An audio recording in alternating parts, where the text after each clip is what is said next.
So what we're going to try to do tonight, we're going to try to talk about different types of visualizations.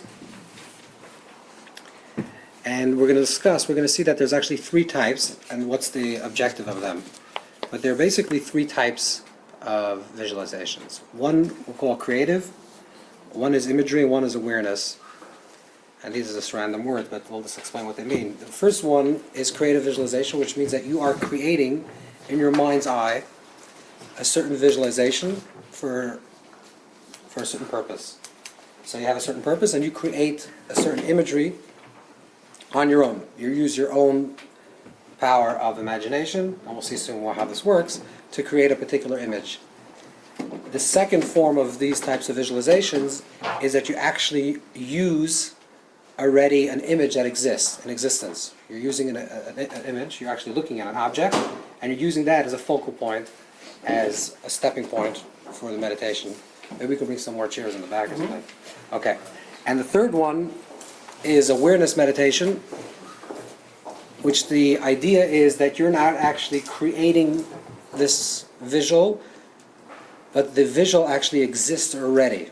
And what you're doing, you're being creative using that visual. It's an awareness meditation. I'll give you the most simple example of that is that when you close your eyes, most people see a screen of different colors. So you use those colors, and you'll see soon there are different practices of what you do with the colors and how you observe them, what the colors represent, and if you can create imagery from that. So this is what we're going to try to do. We're going to try to at least get through some of the classic understandings of creative visualizations. Okay. Before we get into this, we also have to explain something very important, which is that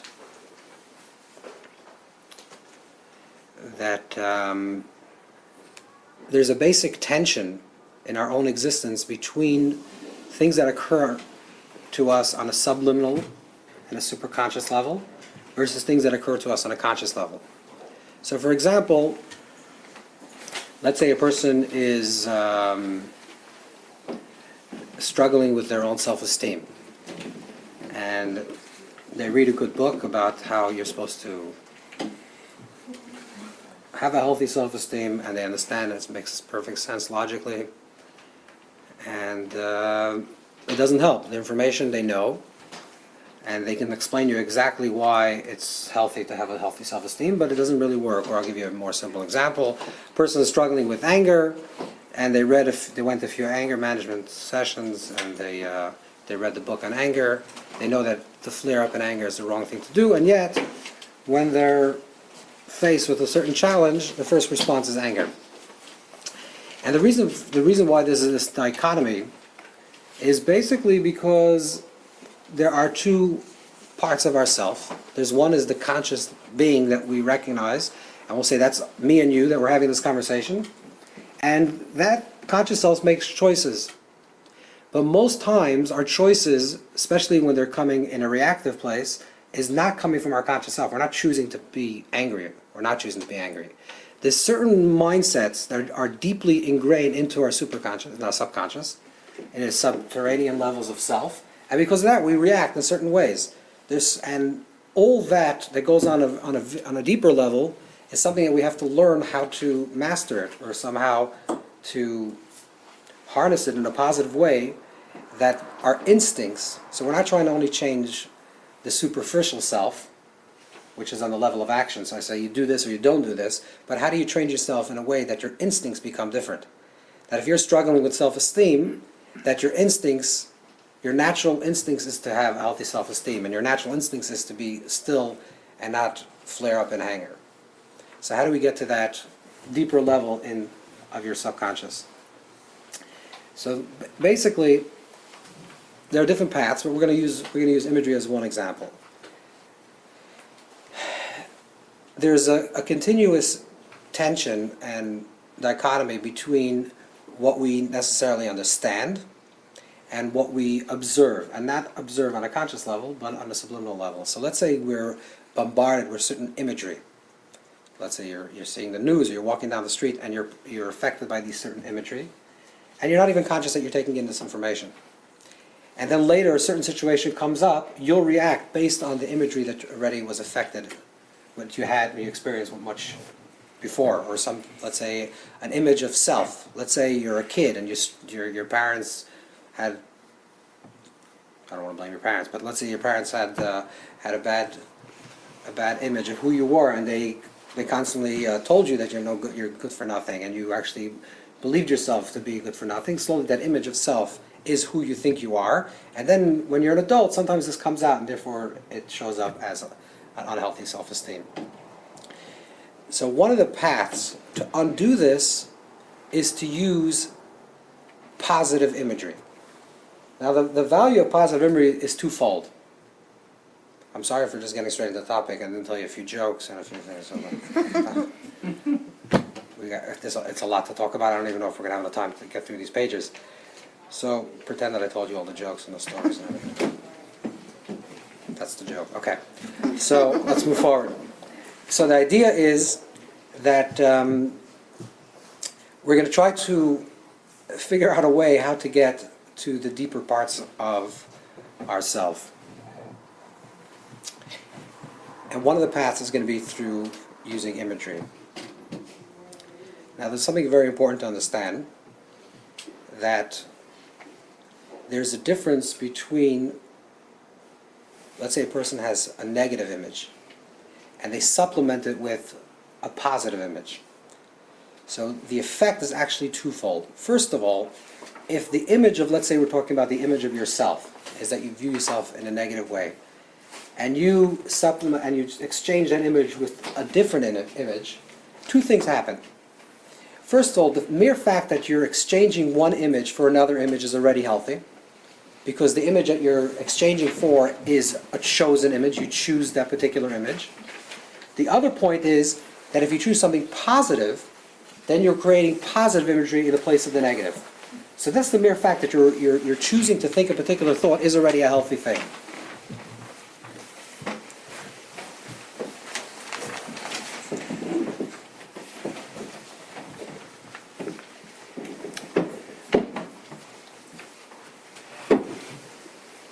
Okay. What's also very important to understand is that when we think of imagery, using imagery, most people think that this is fantasy. So let's say I tell you, okay, close your eyes, imagine yourself sitting in Aruba on a beach. You say, okay, but I'm not in Aruba, I'm not on a beach, so what does it do?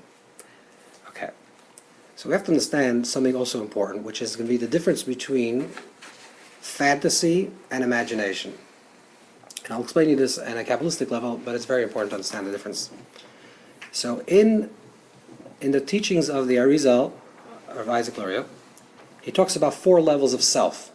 That there are 4 levels of the body, which corresponds and are going to correspond to the 4 letters in the name of God, the Yud, the Hey, and the Vav, and the Hey, and also correspond to the 4 levels of soul, and to the 4 elements, and the 4 worlds, but there's a lot of different 4s. But one of this focus on the 4 parts of the body. The 4 parts of the body is one more external than the next. So the first level is Atzamos, which is called, it's actually quoted over here, Atzamos is considered your bones. Above that is your sinews, which is your gidim, like your veins. Above that is your basar, which is your flesh. And above that, the most external is your or, which is your skin. Okay? So you have these 4 levels of your body. So the most external level is your skin. You go a little deeper is your flesh. Underneath the flesh is the sinews, is the veins and arteries, and then underneath that is the bones. Of course, there's something beyond that, which is the marrow of the bones, which is Yechida, the highest level of the soul. But these are the four levels. These 4 levels correspond to 4 forms of intellect. So the basic human intellect is broken down into 2 compartments. And very simple, there's a difference between the right hemisphere of the brain and the left hemisphere of the brain. Okay, the basic difference between the structure of the right hemisphere of the brain and the left hemisphere of the brain is that the right part of the brain is creative. The way the right part of the brain thinks is in imagery. The left part of the brain is the opposite. The left part of the brain works through language, and the left part of the brain is what dissects and breaks apart ideas that are created in the right part of the brain. That's why if, God forbid, a person has a stroke on the right part of the brain, or if they have a stroke on the left part of the brain, they lose language, and if they have a stroke, God forbid, in the right part of the brain, they lose their sense of imagery or of complete structures of sentences, of understanding complete structures of sentences. These two parts of the brain, Kabbalistically, are called Chachma and Bina. So Chachma is the right part of the brain. Chachma means Chachma, the potential of what? Which is the creative part. And Bina is what breaks it down into finer detail. Chachma is the right part, and Bina is... Maybe take on the chitz and put some chairs afterwards. Otherwise it's becoming complicated. And so Chachma is the right part of the brain, and Bina is the left part of the brain. Highly accomplished intellectual people don't necessarily have a bigger right part or left part of the brain.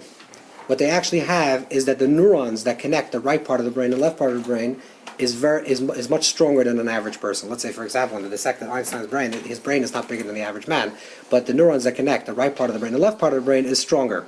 And it's a very simple reason, because if you have a very creative idea, maybe you came up with the theory of relativity, maybe you did, but you just don't know how to implement it. You don't know how to write it down in a sentence. And a lot of people have very brilliant ideas, but they can't speak about it. They can't articulate it. A lot of people are very good at articulating ideas, but they don't have no ideas. So it's an unusual genius that someone that has a very highly developed right part of the brain and a very highly developed left part of the brain, but most importantly, they have the connection between the right and left part of the brain. That connection between the left and right part of the brain, which also is connected with the frontal lobes, is the moyach hadas, is the intelligence of dat. And that is what connects the right and the left part of the brain. You have a creative idea, you understand it, and then you bring it down, you implement it. Okay? So these are the three parts of intelligence. You're following? So you have the creative right part, which is chachma, and the left part, which is bina, which is understanding. And then you have dat, or das, which is the ability to connect these two and to come to a resolution. Some people call the frontal lobes of the brain the executive mind. Why is it the executive mind? Because that's the part of the brain that makes choices. We'll take questions afterwards, otherwise we're not going to end. So that is the three parts of the brain. There's an additional part of the brain, of the capacity of the human intelligence, which is the koyach hadimin, the potential of imagination.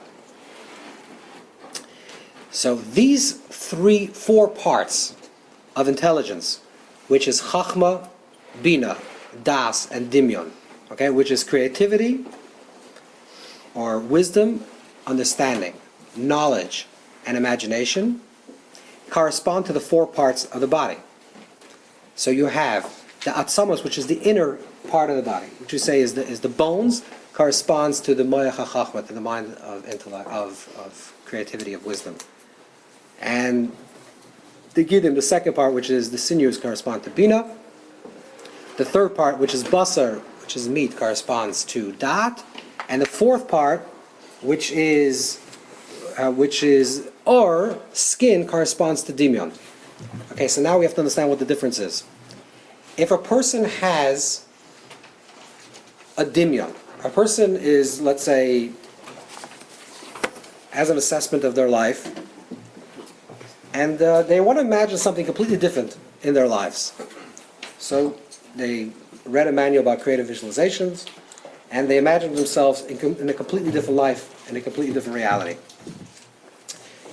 There's going to be a difference between when that's a healthy and productive and constructive form of visualization and when that's mere fantasy.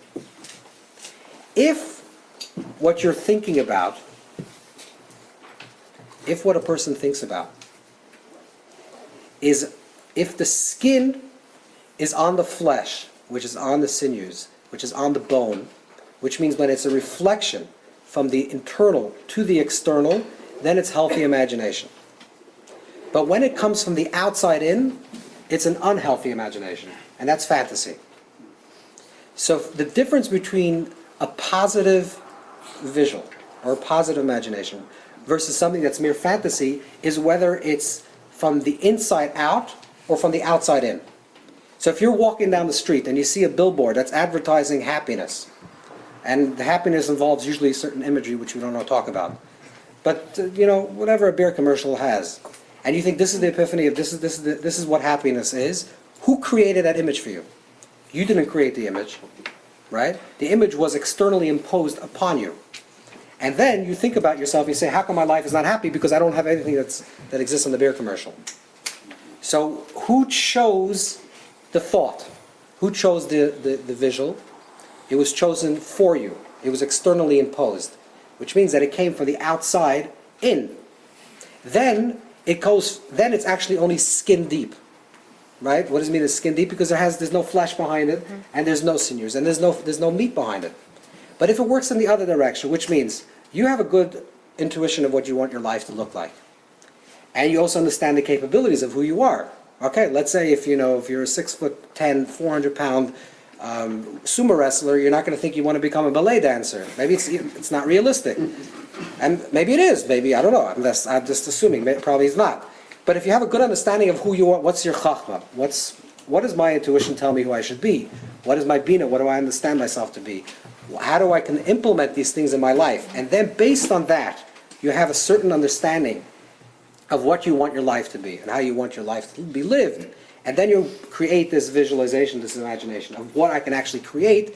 Then it's a healthy level of visualization, because then it's coming from chachma into bina, into das, into dimyon. Right? Then it's actually the skin that covers over the flesh, that covers over the meaty part of the body. But if it's the other way around, then it's only skin deep. It's only from the external projected into the eternal. Now this idea, we'll call fantasy or false imagination, is actually related to the first narrative in the Torah, where the Torah talks about the creation of Adam and Eve. And I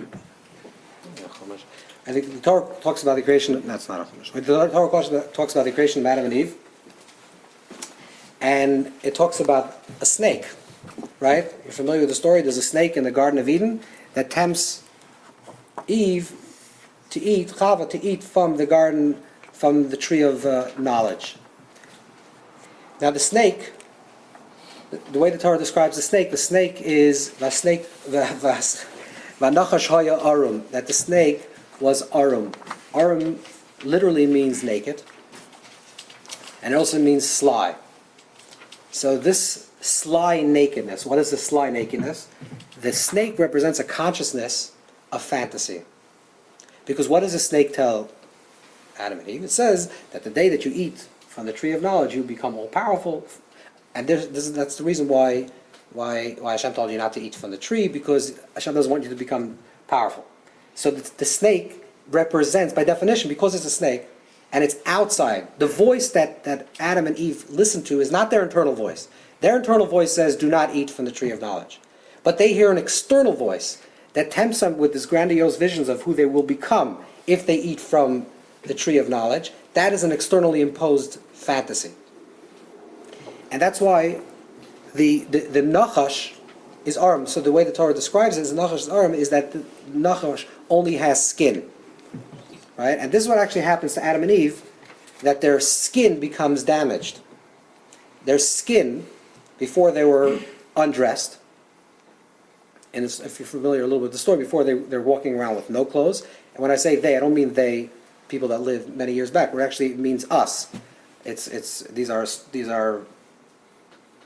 archetypes of who we are, that we are in the Garden of Eden, and we are Adam and Eve, that are continuously choosing whether we choose the tree of life or the tree of knowledge. These are choices that we're making in every moment. But when we choose to eat from the tree of knowledge, listen to the external voice, the voice of the culture around us that says this is the definition of happiness, not because we understand it, but that's what you say, so I'm assuming that's going to be true. That brings us to the damaging of our skin. Our skin becomes damaged. And how does that reflect that the skin become damaged? Is that the skin of Adam and Eve, which originally was was light, was revealing, now becomes concealing, and now they have to put a garment upon their skin. Before, the skin itself was the garment of the flesh, right? Because that's what it was. It was covering the flesh. That was covering the sinews. It was covering the bones. You're following this narrative? Mm-hmm. So the actual skin was itself, the lavush was itself the garment that they were wearing. They didn't need an external garment. The garment was created within themselves. Once they listened to an external voice, they projected outward. They needed actually an external garment to cover over their own skin. And that's why we say that the snake, what is the reflection of the snake? The snake actually has to shed its skin. This is the snake, this is the klipa. That's the level of skin. Contrast that to another narrative in the story of the Garden of Eden. Is this. This is a very important story. Where Adam and Eve are created. Okay.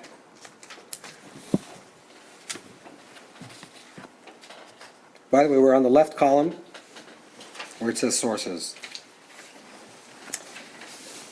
So maybe we should just go through very quickly. So the snake sheds skin causes damage of Adam's skin, which is the skin of light, to become the skin of the blind.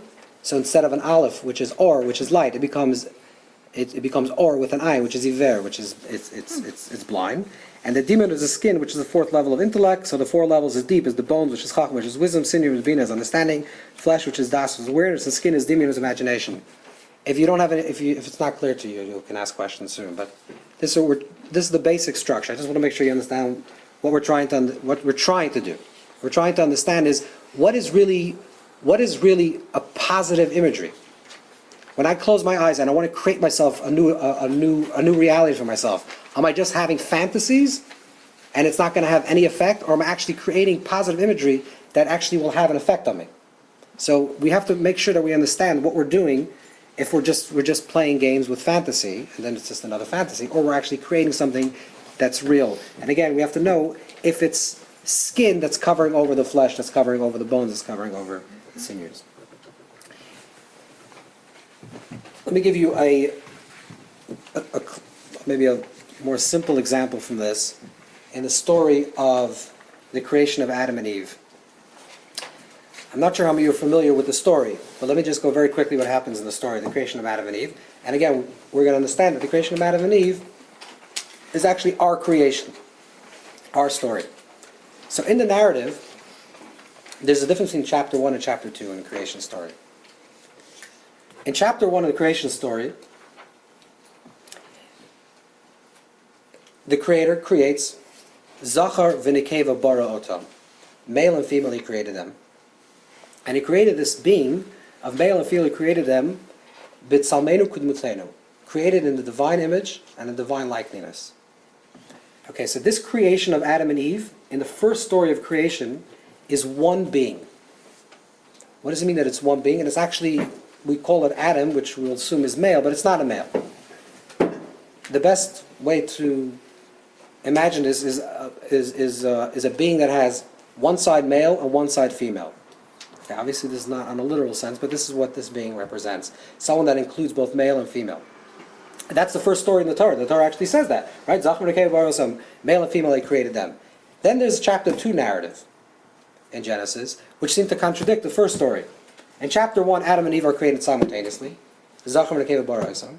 In chapter 2 narrative, there's actually there's a process, which is that Vayipol Hashem Elokim Tardem al Adam, that Hashem Elokim puts a great slumber upon this man, Adam, and he goes to sleep, and Vayishan, and he's sleeping, Vayikach Hachas Tzaloisav, and he takes one of his sides, and he creates Eve. You familiar with the story? So where is Eve created from? Adam. But we just said before that Adam is not a male. That Adam is actually male and female. Right? So we have to really understand what the story is. We just said that in chapter 1, Adam and Eve are created simultaneously. In chapter 2, Adam goes to sleep and Eve is created from the side. If we understand the stories as sequence, it means like this. When we say that Adam and Eve are created, in the first story, they're created through B'tzalmenu Kudmusenu. So the root word of Tzalmenu Kudmusenu, which is image and likeness, is Tzel and Dmut. Now Dmut is from the word Dimyon, which is the word that we're using, which is the word imagination. And Tzel comes from the word shadow.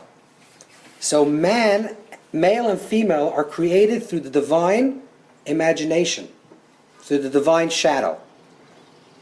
We're created with the divine in the divine imagination. The best way to think about it is that God dreams us up into existence. And that's very important to understand this, because now let's go to the second story. What happens in the second story? The second story is that it says, Lo tov yos adam levad, it's not good for man to be alone. We're going to make him a helper against him. When it says it's not good for man to be alone, who is this man? He's not alone. We just said that male and female, he created them. What does it mean that it's not good for man to be alone? It means that it's not good for man to be alone, back-to-back relationship. There's something that's called an achar ba'achar relationship, a back-to-back relationship. A back-to-back relationship is, incidentally, a lot of people have this throughout their entire lives. But usually it's children have this relationship with their parents. When you're 5 years old, and your parents decide, okay, we're getting up now and we're going to drive somewhere. You may have an opinion, but they're not necessarily going to listen to you. Because if your parents say, this is what you have to do, you're attached to their hip. Which means wherever they go, you go. If you're a little kid, let's give a better analogy. You're a little kid, and you're 3 years old, and your father gets another job in another city, you're moving. You're not saying, well, I really like living here. I'm sure you do, but you have to move. This is a relationship that people have, and people have this with other people as well, which is a back-to-back relationship. Back-to-back relationship means that they're both attached to the hip, and wherever one moves, the other one moves along. That's not a healthy relationship, because you never have an encounter between one person and another. So a child has a relationship with his parents as a back-to-back relationship. It's continuous, it's always present. Right? It's a zivuk tmidi, it's always present. There's never a separation, the child lives in the parent's home. But it's not a real relationship. A real relationship is when two people are facing each other face to face. Face to face means that each one can move in the other direction, but they're choosing to stand face to face. That's a healthy encounter between two people. Now let's go back to the story in Genesis and Bereshis. In the beginning of the story it says that Adam and Eve are created as one. It means that all our relationships begin as one. We're back to back. All our relationships begin in a back-to-back relationship. Because we're children, and our relationship with our parents is back-to-back. At some point you rebel against your parents. I don't know, big rebellion, small rebellion, but some type of rebellion you rebel, and you all of a sudden, instead of standing back-to-back to your parent, all of a sudden you stand face-to-face and say, no, I don't want to do that. Right? And that's the first time your parents are really shocked. How could you tell me no? I know your parents and I fed you and I didn't stress you for so many years. That's the first time someone's standing face-to-face. That's actually a good relationship. When you have a relationship with another person, another human being, and you can actually face them face-to-face, that's healthy. Because then, when they're standing in front of you, they're choosing to be in front of you. And you're choosing to be in front of them. So the second narrative, the second story of Bereshis, is where they're now going to stand, instead of back-to-back, they're going to be standing back-to-back, they're going to be standing facing each other. Right? A's are connected, they're going to be a helper against them, they're standing one against the next. But in order to create that, this is what the Torah says. God says, I created you through my imagination. You want to create somebody else? Use your imagination. Who creates who in the second narrative? It's not only Adam creating Eve, but Adam and Eve, remember, because they're one. So Eve is also Adam, right? Adam and Eve is both male and female. So who creates who in their imagination? They each create the other. So when it says that Hashem Elokim put Adam and Eve, Adam and Chava, because it's male and female, he put them to sleep. What does that mean he put them to sleep? He put them into a dream state. What is tardema? The root of the word tardema is dimion, is imagination. Like the word kidmusenu.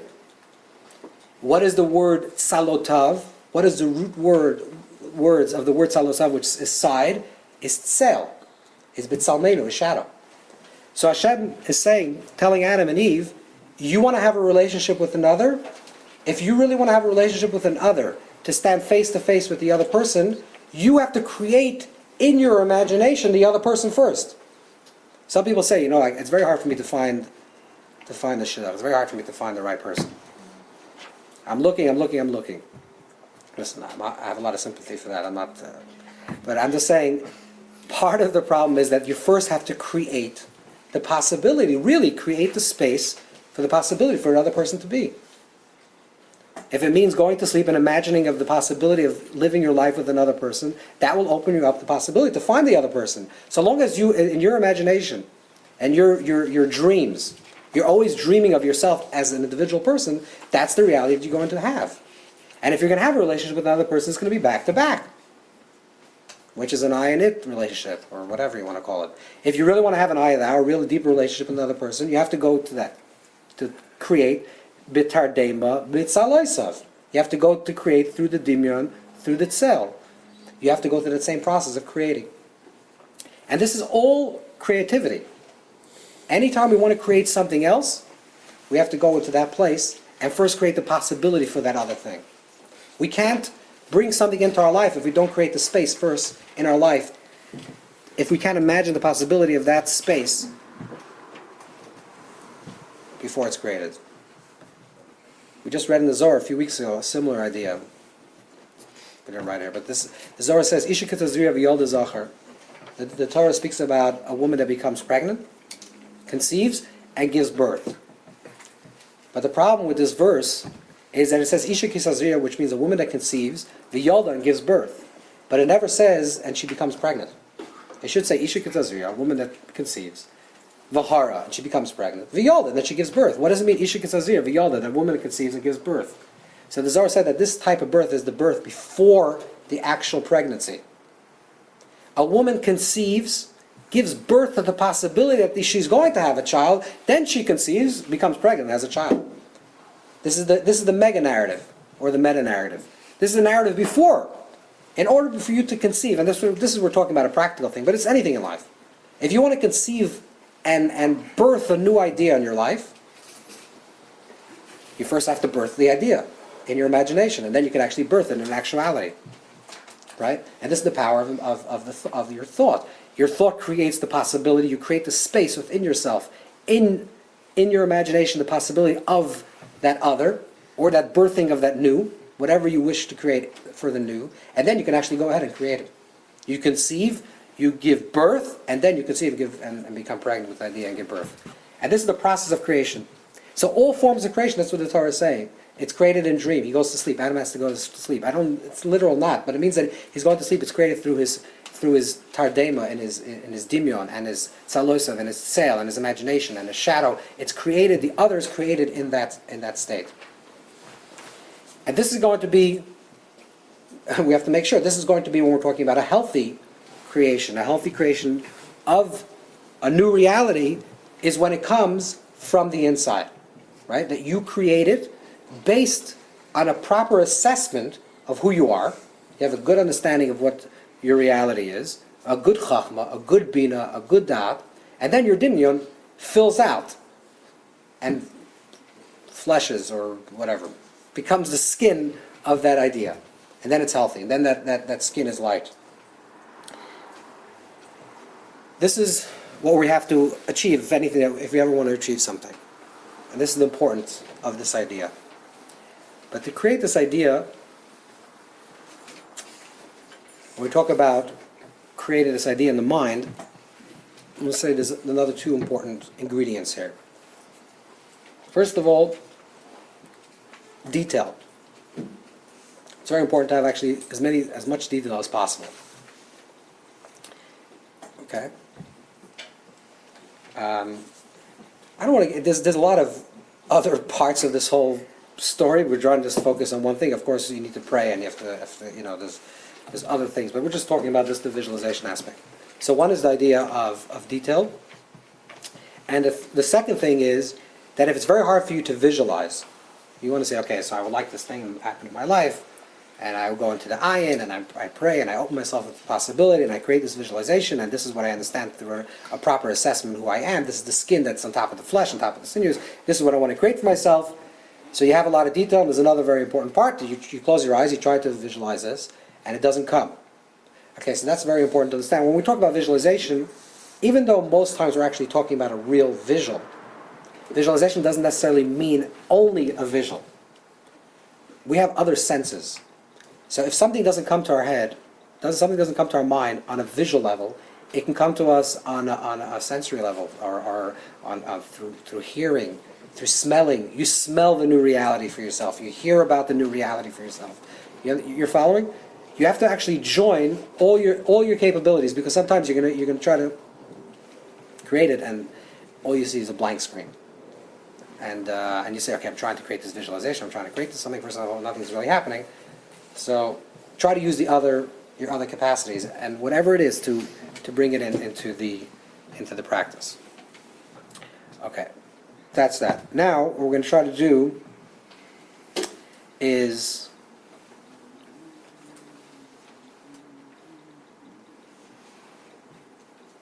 okay. Before we get into this, which is visualization meditation number 1.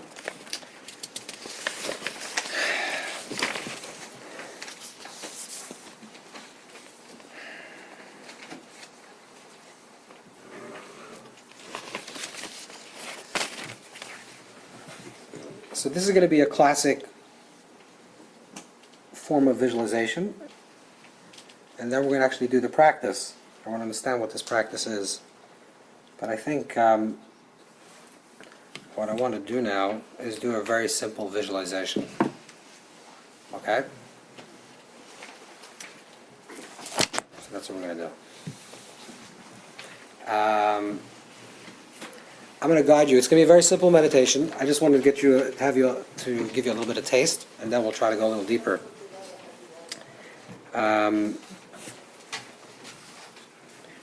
Before you do this visualization, I'm going to guide you step by step, so you're going to have to close your eyes.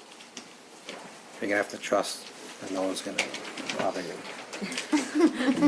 And we want to do something very simple. So think about something in your life that you're holding on to, something heavy, something that you like to let go of. I'm going to do a very simple guided meditation through this practice, and then we'll continue with this next visual. Okay. So, if you can gently close your eyes for a moment and just relax.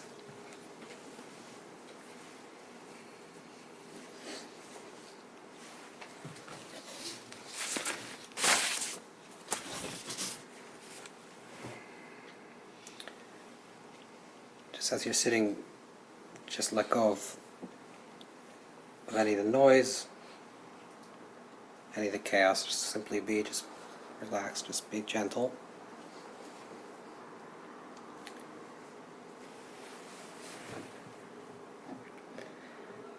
And you may notice different sounds and different bodily sensations, thoughts or feelings across your mind.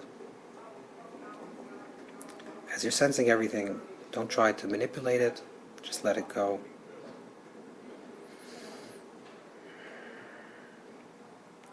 Take a deep exhale. Focus on the breath leaving your body, pushing itself out of your body.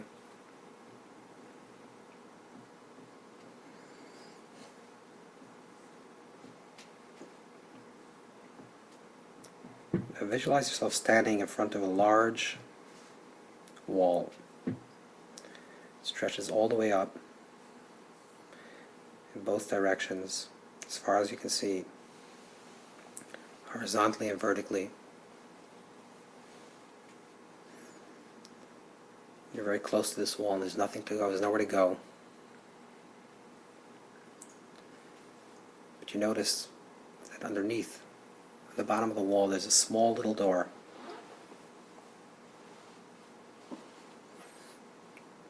You have to crouch down to open the door.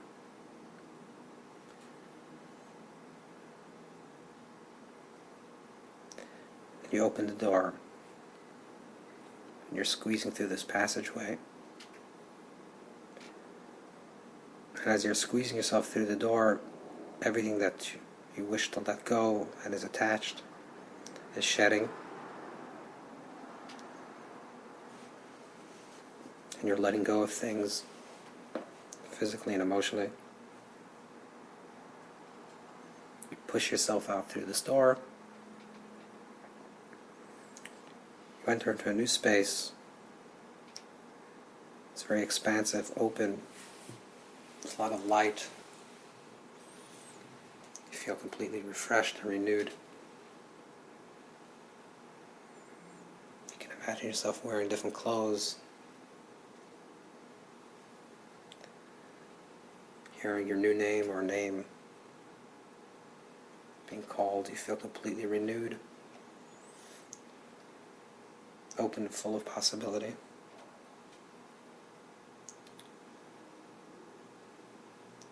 Everything from before is left behind.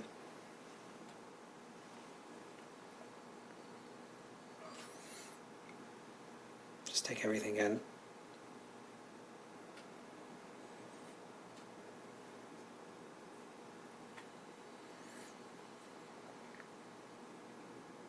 Now turn back around.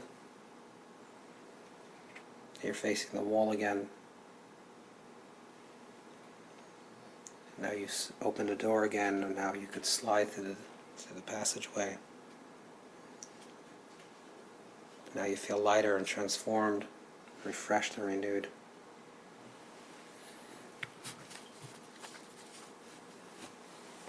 You're back into your old life,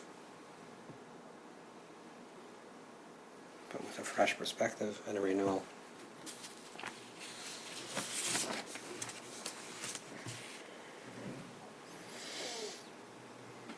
Take a deep inhale.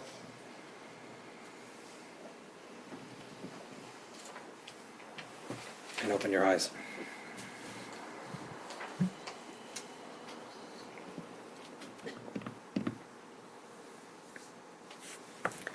Okay. You're able to do that? Alright, that's good. Let's move on.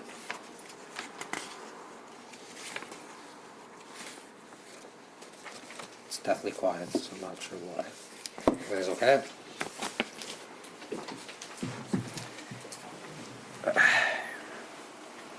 Just make sure everyone's alive.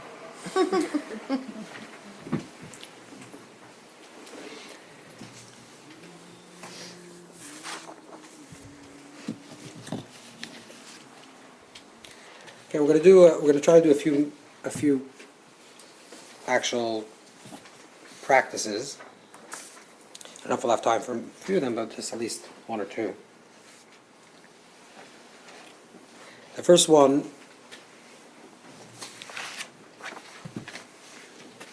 is going to be about, it's a practice that's done during prayer, but it's also, we'll see soon that it's actually relevant always. So this idea that when a person prays, especially when you pray the Amidah, you should face in the direction of the temple, in Jerusalem, into the temple, into the Holy of Holies.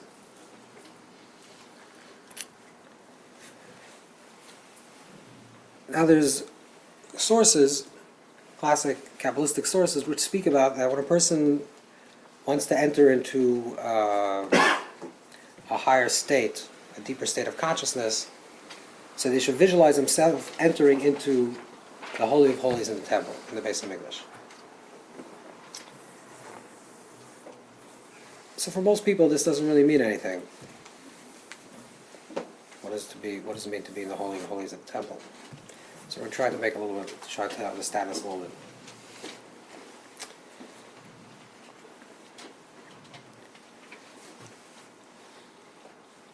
In the times of the temple, there were the structure of the temple had different rooms. So there was the Azar, then there was a Kodesh Kodashim. These were reflected in the three realities. You walked from the outer court into the Holy of Holies. Who walked into the Holy of Holies? The only person that walked into the Holy of Holies was the high priest. And the only time that the high priest walked into the Holy of Holies was on Yom Kippur, okay, which is the holiest day of the year. So on the holiest day of the year, we'll assume it's the holiest person in the world walks into the holiest place. So let's try to understand what this means. It means like this, that everything exists in an olam shana nefesh. Everything exists within time, space, and consciousness. Every reality that we have occurs in a particular time, exists within a particular space, and is observed by a particular consciousness. Right? Time, space, and consciousness are the basic three ingredients of this physical universe. Time, space, and consciousness are completely interlinked because time and space is completely dependent by consciousness, right? The observer affects the observed. This is basic quantum mechanics, and time and space are linked, which is basic theory of relativity, and so essentially there is no time without space, there is no space without time, and there's no time and space without consciousness. You're following? Okay. So when we talk about space, we'll say that the Holy of Holies is the holiest space. That's Holy of Holies. What does it mean it's the holiest space? It means that it's the root space of all space. That's the essential space from where all space comes from. What does that mean in our own life? Let's say a practical thing that means in our life. Your Holy of Holies means a particular place in your life, I'm talking about a physical space even, that's completely sacred. Okay, what does it mean there's a particular space in your life that's completely sacred? It's like your miniature temple. Let's say, for example, you were a kid and you had a favorite room that you played with. Or when you were a kid, you have very fond memories of being at this amusement park. Right? There's a certain place that if you close your eyes, you can think about a particular place in your life, and maybe you're an older person, maybe it's a beach, I don't know, whatever it is. There's a certain place that you think about, and you think, in that place is my holiest of holy. And the reason why I say holy, because maybe it's not so holy, what I mean by holy is that it's whole, like with a W. Holy means that it's a place that you feel, or you felt, when you were in that place, you felt completely in touch with who you are, completely not judged, completely accepted, both accepted by others and accepted by yourself, and you felt completely whole. Okay, that's like a very deep place that you have in a memory of that particular place. The same thing also, there's a particular time. This particular time could be in your day-to-day life, it could be something that happened on Yom Kippur, it could be something that happened throughout the year, but there's a particular time that you felt that at this time, that was my truest moment. That was the time that I felt most connected with who I am as the deepest person, not only physically, but spiritually and mentally. I felt most connected with who I am, and most accepting of who I was. When a person says, I'll give you like a roundabout example of this. The Torah, when it talks about the high priest entering into the Holy of Holies, it says that there should be no man entering when the high priest enters into the Holy of Holies. So the Medrash and the sages ask, what does it mean no man? But the high priest himself is a man. What does it mean no man? It says at that point, the priest who enters into the Holy of Holies is transformed and becomes an angel. Or like the Radina said, he loses his surah sadam, he loses his form of humanness. This is the Holy of Holies. The Holy of Holies is a place in your life where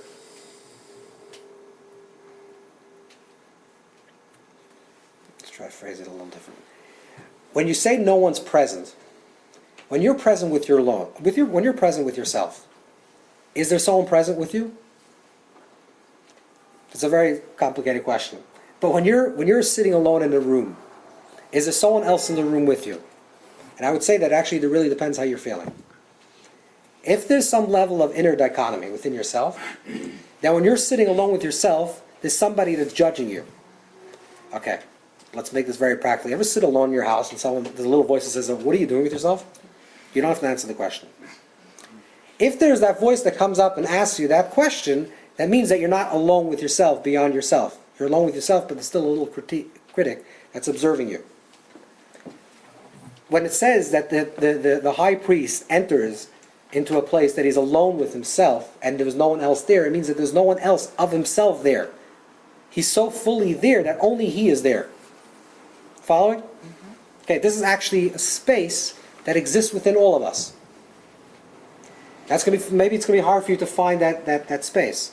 So when the sages and the Talmud and different sages talk about a person should enter into the Amidah, enter into a high level of prayer, they should enter into a place where they're in the Holy of Holies as the high priest, as Yom Kippur. In very simple language, that means is when you want to really talk to God, and you want to really pray deeply, which means you want to really say what you're really feeling. You want to talk about your true aspirations and your dreams and your hopes and your anxieties, and you really want to express yourself fully. You have to be fully in touch with yourself. You have to be in touch with yourself in such a way that you're just fully yourself. To enter that place, you have to imagine yourself being you are now the high priest. Not someone. You are now the high priest. So you're the highest person that's alive. You're the deepest person that's alive. And it's probably true. At this moment, you probably are. And you're entering into the deepest, in your memory bank, you're entering into the deepest memory of a time that you were, who you were deeply, into a place that you are in a very deep place. And that's the way you're going to focus so you can actually express yourself in a full way. You follow? And this is a very powerful form of meditation, because what you're doing is you're trying to create for yourself, recreate for yourself through your power of your dimion, your power of imagination, to recreate for yourself a time in your life or a place in your life or your consciousness during the time in that place where you felt completely whole and perfect. And simultaneously imperfect and completely broken. But in that place, to really talk from that place. Okay? So we're going to try to do this as another meditation. Again, I'm going to guide you, but I can't get you to that place. I can just give you indicators of how to get there. But we're trying to do this is a meditation. This is based on a lot of good sources. So we're going to try to do this again, and then we're going to talk about one other meditative practice. Let's do this for a few minutes.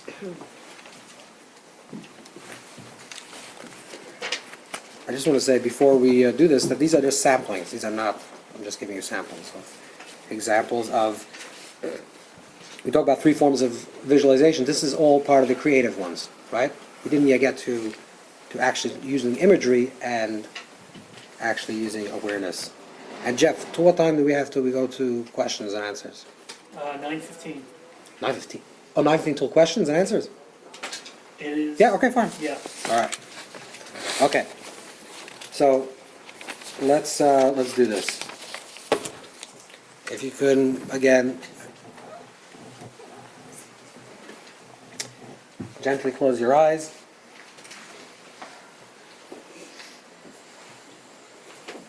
Just stay focused on your body.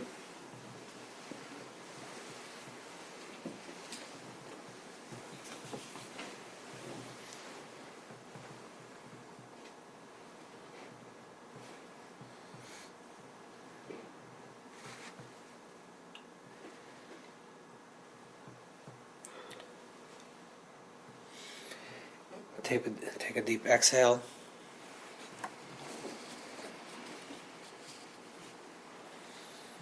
Try to recall from memory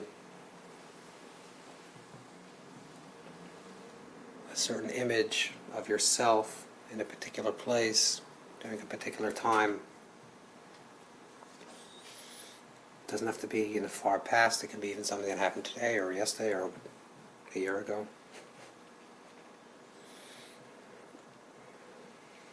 You were so with yourself, so alone with yourself that you weren't even aware that you were with yourself. There's no one to be aware. It's a very deep place within you.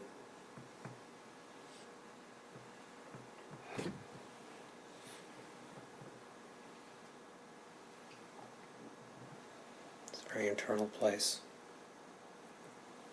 Try to bring back to memory that particular physical location that you're at.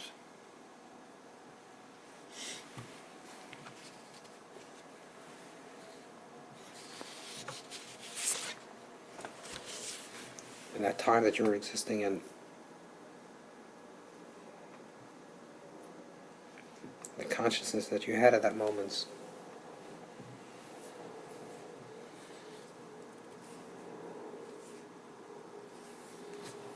And as you're present with that self, you recognize that's the real you.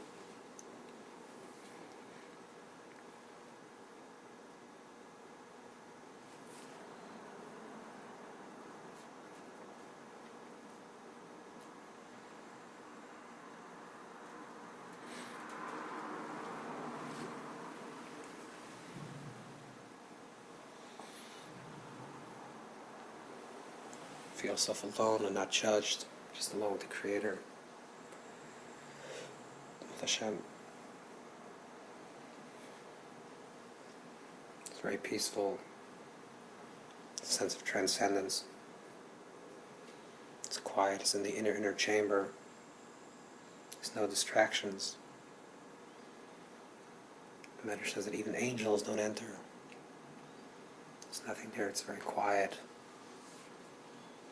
Very wholesome, very complete.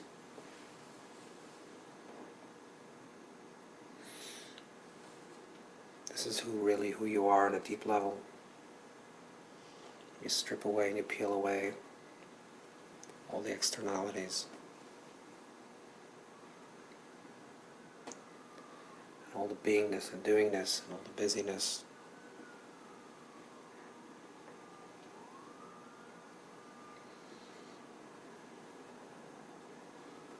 Perfect you like the day you were created. Hashem Shasati B'Tahara, the pure soul that you were given to me, its purity and wholeness.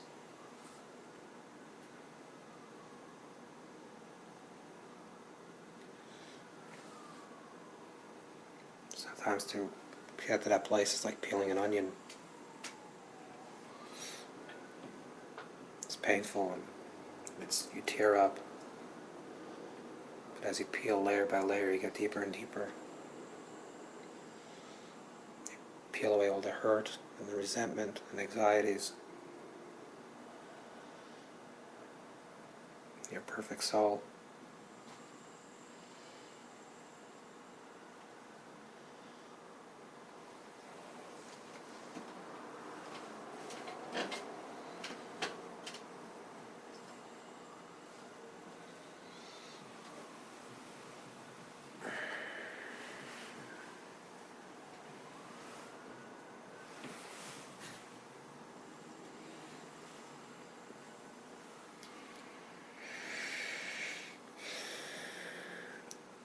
Take a deep exhale and open your eyes.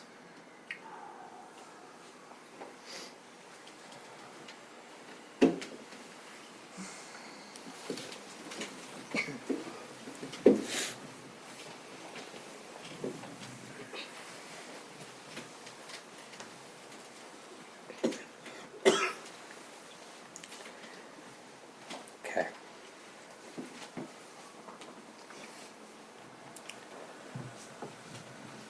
We're going to move on to a very fundamental, such a deep place I forgot how to speak.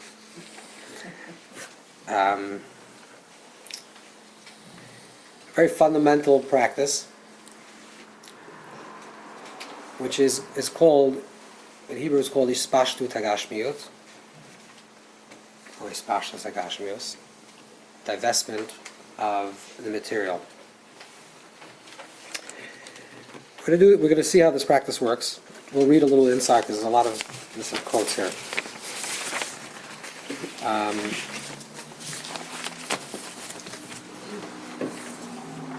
And we're going to see what this practice is. We'll see that it's a very fundamental practice.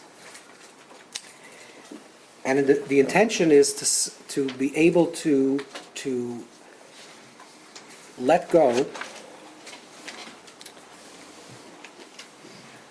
of our material form and everything that it entails. So all the problems that we deal with in life is all because we are embodied. So a solution is let go of your body and let go of all your problems. Okay. But there's obviously a big problem here. Because if the intention is to let go of the body and all the problems, so then why do we have a body? Why do we have the problems? So we're going to see that there's actually three three levels of attachment that we have with the narrative of our life. Okay? So let's break it down very simply. Okay. You're an artist. That's who you are. This is what you do. You're an artist. And you take this very seriously, and rightfully so. This is, you may make a living, this is your artistic expression, this is what you want to do. And you have a showing. You're showing in a gallery, you're very excited, and your art is showing. You put on your fancy suit, or your dress, and you come to the gallery, and you hear remarks of people. Like the first person says, what is this guy thinking about? And this guy is terrible. Yeah? This guy should get another job, or this woman should... So what happens? What do you feel? I'm just giving an example of an artist, but every person has their own life. Everyone has a story, right? Everyone has a story. One person thinks they're very smart. One person thinks they're very good looking. One person thinks they're very funny. Right? Everyone has a story. This is the story that you have. You think, oh, but I'm very funny, or I'm very good at my job, or I'm a good friend to people. Whatever your story is, you follow. Everyone has a story, and everyone's connected to their story. And then someone tampers with your story. Someone pokes little holes into your story. And what's the reaction? The action is you get angry at them. What do you mean? What do you know about art? I mean, I'm an artist. You have no idea what What do you understand about music? You don't understand anything. You're not a musician. Okay, so what? You understand what I'm saying? So the first reaction is your ego attachment to your narrative, whatever your narrative is, and because you have this strong attachment to your story. If your story is hurt or threatened, or even presumed threatened, or even, imaginary threatened, you right away go on the offensive. Correct? Okay. Now this leads to a lot of problems. Because a lot of times, these things are just, actually, the person didn't really mean it, and the person didn't say hello to you, they just didn't see you on the street, they're not really angry at you. Do you understand what I'm talking about? We create certain narratives, and because we're trying to protect ourselves constantly, and we walk around this with a lot of grudges and a lot of issues. And this person doesn't look at me the right way, and this person thinks I'm this, and that person thinks I'm that. No one's really actually thinking about you. You know that. That's not a problem. It'd be good if they're thinking about you, but we create all these narratives, and we walk around, and we're a bundle of frustrations. Okay, so the first level of practice is, because you're so attached to your ego and you're so attached to this narrative, and everything that comes along, this is all because of your body and your physical expression into this material world, how you're expressing yourself. So the first level is, okay, detach yourself. You detach yourself, but when you detach yourself, that's good. That's good, because now, if you're an artist and someone comes along and says, by the way, your art stinks, you say, okay, fine, so what? It's okay. I love you anyways. That's fine. But the problem is that if you really live in a place that you're completely detached, over time you become completely insensitive and apathetic to everything. Because you're completely in a place of stillness and quietness and emptiness that you're really nothing matters anymore. In Hebrew, these words are called yesh and ayin. So yesh, existence, is where you're very much embodied in the story. And ayin is emptiness, where you empty yourself in the story and you're just ayin, you're nothing. So, or equanimity, shtavut, whatever, all these levels, which is that you're really just in a place of complete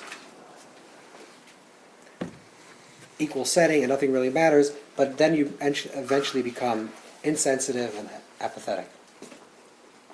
And that's not either the point.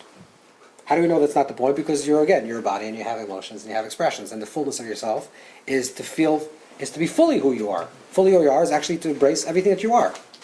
That's part of your yesh story, part of your narrative. So it's not about letting go of your narrative, because then you might as well not have been born. But if you're born to create music or create life or do whatever you have to do, then you have to create it. So again, the objective is to get to stage 3. So stage 1 is that you're completely tenaciously bound to your ego in a way that you walk around always feeling threatened. And there's always a you and me. You know, in this paradigm, there's always a you and me. Right? There's you, I'm not saying you and me, I'm sorry, there's always a you or me. There's always us and them. There's always one team against the next. It's okay, so if it's not me against you, then it's us against them, or it's us against the planet against Mars, I don't know, something. But there's always friction. You're always battling something, because there's always a threat. And you're always afraid, okay, when's the next threat coming? This guy wants to steal my money, this guy wants to steal my friends, and this guy wants to take this and that and the other thing. So that's the yesh reality. Then you're going to practice, what we'll see soon, is the divestment of the physical. So you completely let go. You let go, you become ayin, and you reach equanimity, and you're fine with everything. But then you become completely insensitive and completely unambitious. Because everything's the same, okay? Life, death, friends, no friends, money, no money, this, that, everything's the same.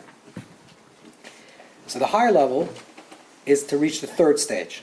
The third stage is to reach a place of holy reattachment, or reattachment from a place of detachment.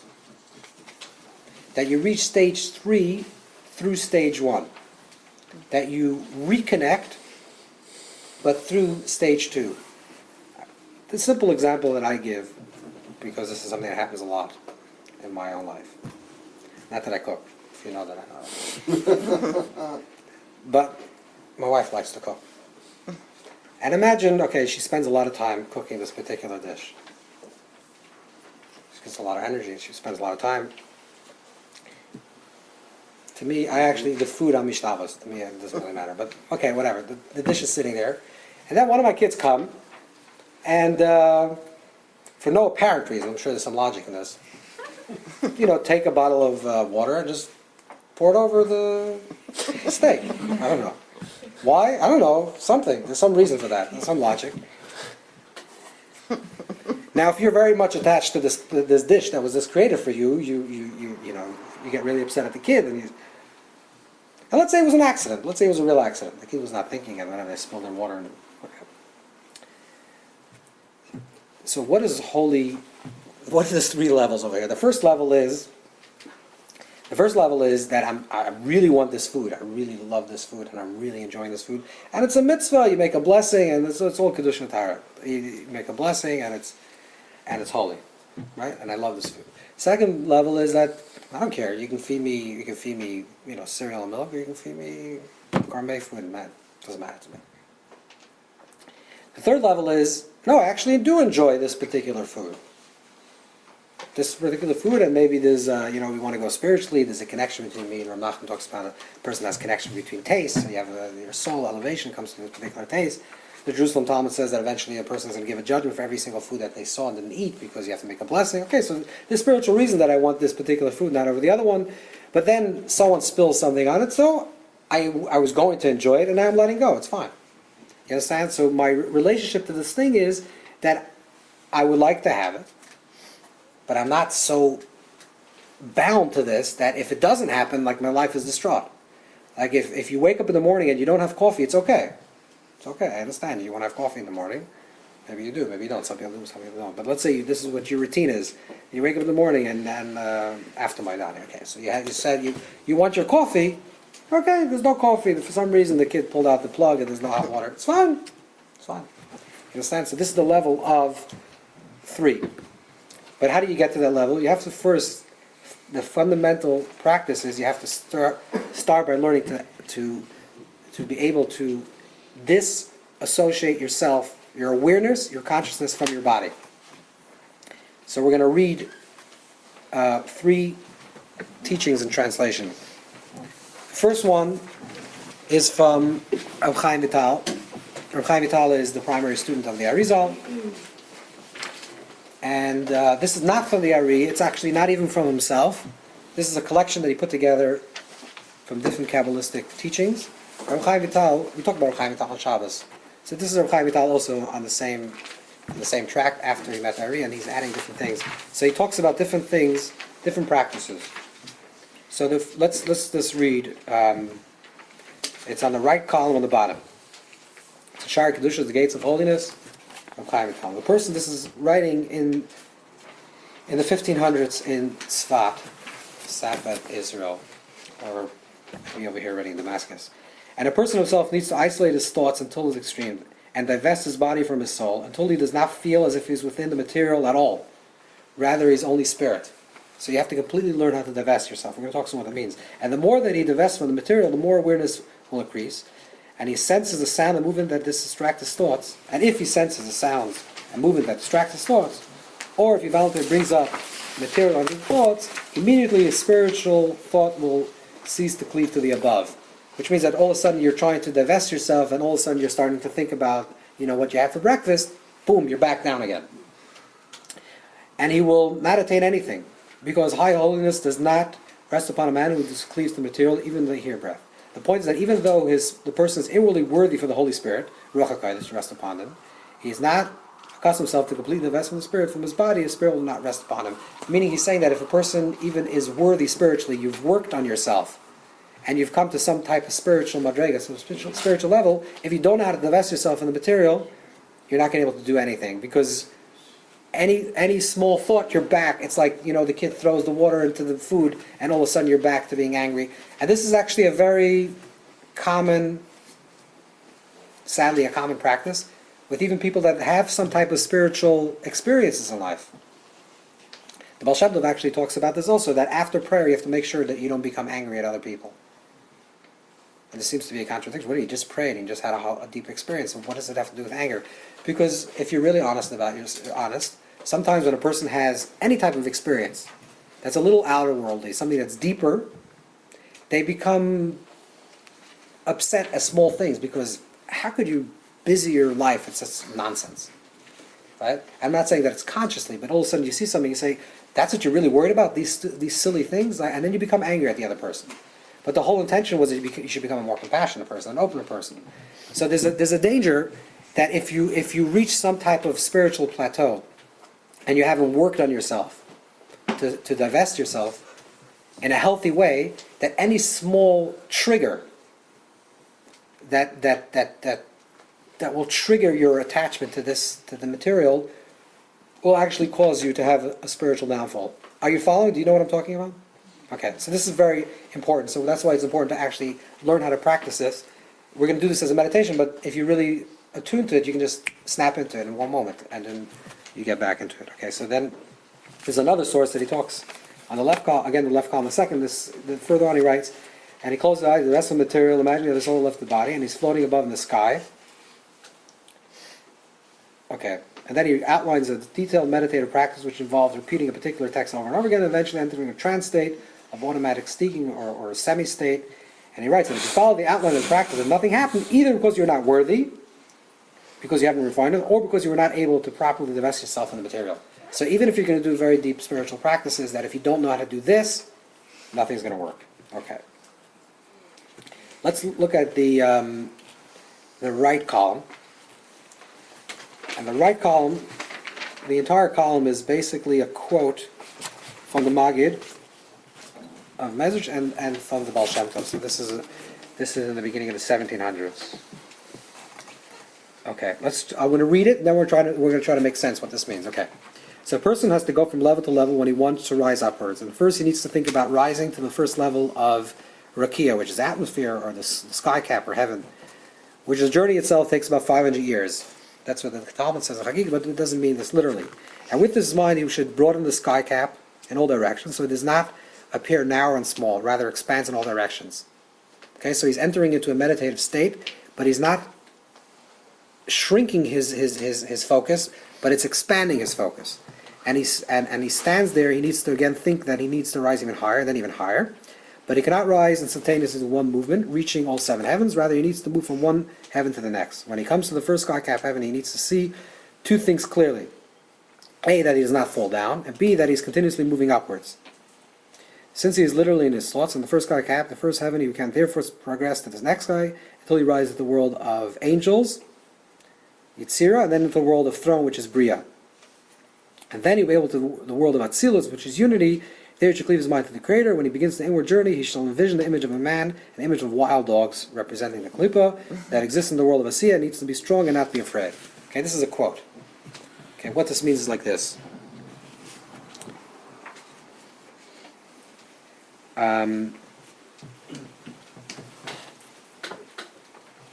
Let's try to make a little bit sense out of this.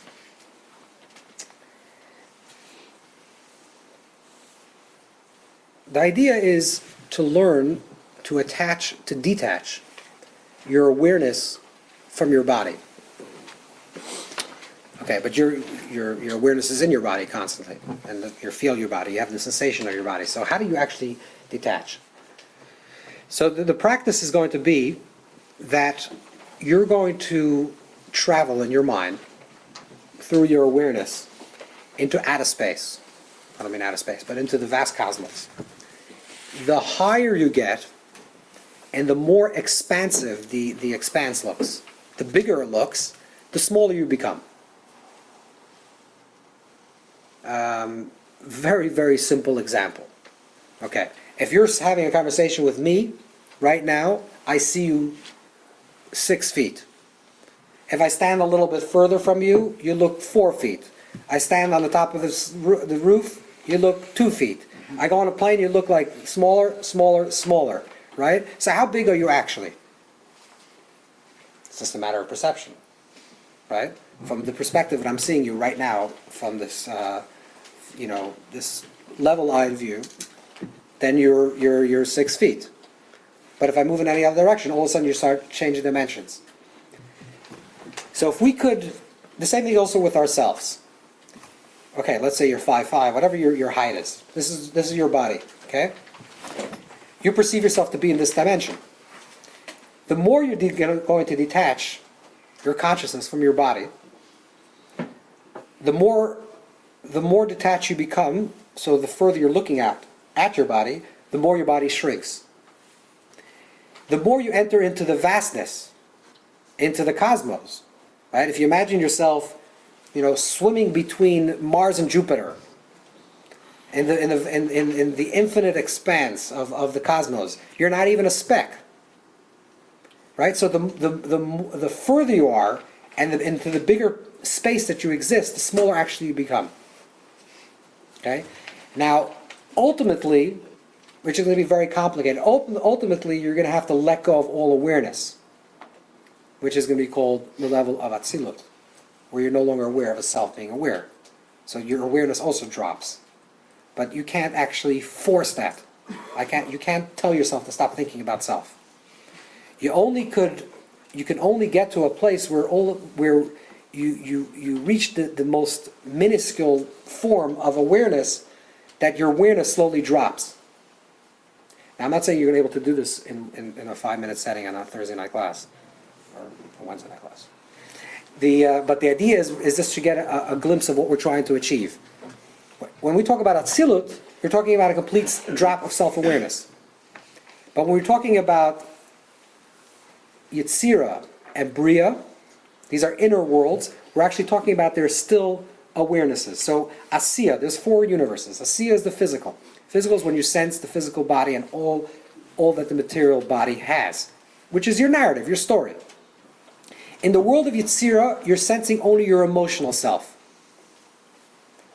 I want to tell you that this is not actually a very high, necessarily spiritual level. A lot of people have this experience in life.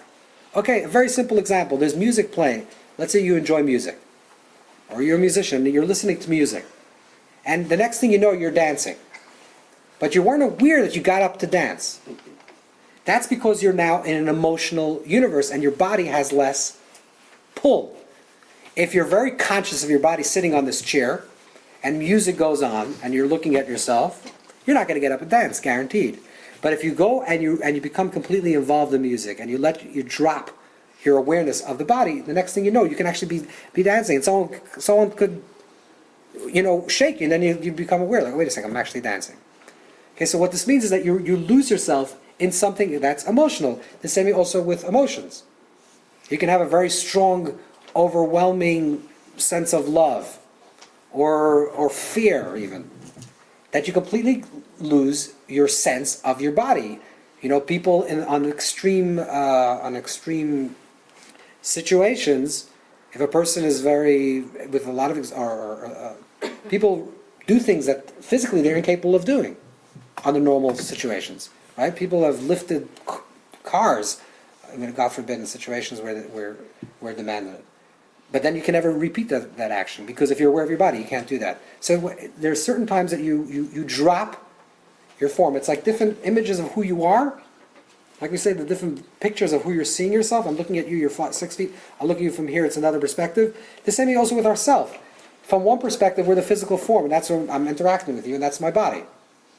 But I also know that there's a part of me that's my completely emotional self. And sometimes that emotional self completely overwhelms me that I forget actually about my body for those few moments. And then there's a more subtle awareness, that's the world of Bria, of Yitzira. You follow? So that's the world of emotion. You're entering into that world of emotion. Then there's a higher level, which is the world of Bria, which is the world of intellect, which is more subtle. Because emotion is still self-expressive. If you're feeling joy, it's you that's feeling the joy. I'm feeling joy. I'm feeling love. I'm feeling hurt. I'm feeling pain. I'm feeling love. Right? There's still a me. The subtle dropping of self on an intellectual level, on a mindful level, is when you're completely involved in something that's. Did you drive a car? Some people drive. Yeah. Did you ever sometimes something was completely troubling you, or you were thinking about something, and you have to get from point, or let's say walk down the street. Okay, it takes 10 minutes to walk from here to here. Sometimes you walk out of the house, and the next thing you know, the other place. Has it ever happened to you? Okay. It happens. Because if you're so involved in what's going on in your mind, you completely lose track of what's going on in your body. But it's a more subtle dropping, because there's no longer I feeling. Because when you're dancing or you're feeling music, you're still feeling myself. You're just not feeling your body as much. Here, this is completely dropping of self. This is another level of self. These are all multiple levels of who you are at every moment. You're the physical, you're emotional, and you're intellectual. You're mental. There's your physical self, your emotional self, and your mental self. These are levels of self. Of course, the integrated being is someone that has all levels of self in order and all expressions of one thing. But that's not the topic for tonight. We're just talking about the idea that there are actually different parts of yourself. Just like there are different visions of seeing yourself in different dimensions of your body. So this is what the Baal Shem Tov, this is what he's teaching. He's teaching us, and he's trying to explain how a person divests himself from the material. So the first thing he says is that you're going to encounter klipa. You're going to encounter klipa. What is klipa? Klipa means concealment. Klipa means literally a shell, which means a blockage. Any type of movement that you want to take in your life, you're always going to be challenged. And you know what the biggest klipa is? Self-doubt. That's the klipa. That's the most terrible hindrance of any form of growth. That's why Reish is going Amalek. The worst thing is Amalek. Amalek is doubt. What's the most terrible thing? Is doubt. What's doubt? Really? What are you doing? Nah, not you. You can't do anything. Me? I'm a lost case. So anytime you're going to try to do something, now in the Baal Shem Tov's image, it's dogs barking, then whatever, it's a whole other conversation. But that's what the idea of klipa. Klipa is the little, I don't want to say dogs, because today dogs are domesticated, but in those days they were wild dogs. It's like hyenas barking. It's those voices say, no, and I want to eat you up. So you can't do anything. So the first thing is, he says, there's two important parts in this practice. First of all, is always measure that you're moving further, and always let go of those doubts. There's a place for doubt. There's a place for doubt. Doubt has value, but only in certain places. There's certain parts in life that we have to doubt. Then certain times when you can doubt before you start doing it whether it's the right thing to do. But once you make a decision to do it, then you just have to go forward. Otherwise, you never do anything. So the steps are, first you have to always progress forward, and always let go of what is holding you back and pulling you back down. In the schematic order of things, he's talking about moving from your physical self into your emotional self, into your mental self, into pure awareness. Okay? Where you completely drop the self that's being aware of the experience. Rab Chaim Vital and the Ari and all the Kabbalists are saying that if you want to have any type of practice, if you want to have any type of spiritual practice, any type of movement in your life, the first fundamental thing to do is you have to learn how to do this. You have to first learn how to detach. Otherwise, you're not going to move anywhere. It's like we gave the example. You're going to constantly pull down and be angry at other people that have not moved forward. Yeah, it's not. What? It's time. No, I just want to let you know it's 9 o'clock. Okay, so let's try to do this we're going to do this quickly. Let's just do one meditation, and then we'll take some questions.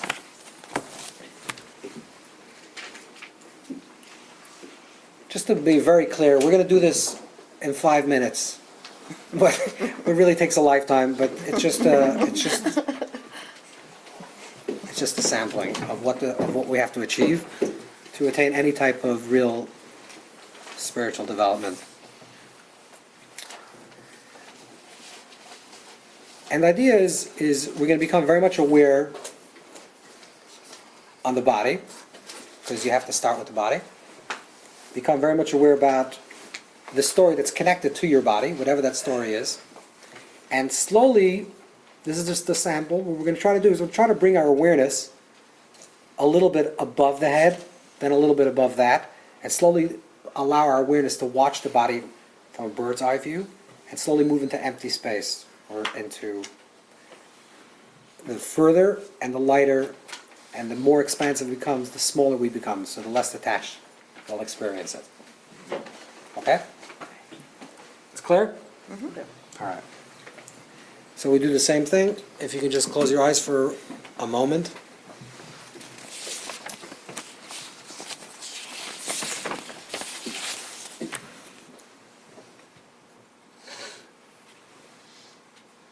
And if you can just focus your awareness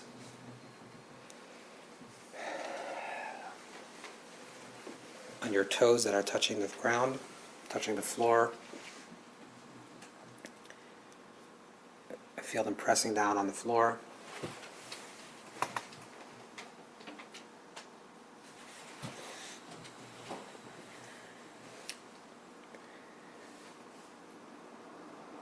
And then bring your awareness upwards, which means you're completely focusing your attention and your awareness to the lower part of your body, which is sitting on the chair,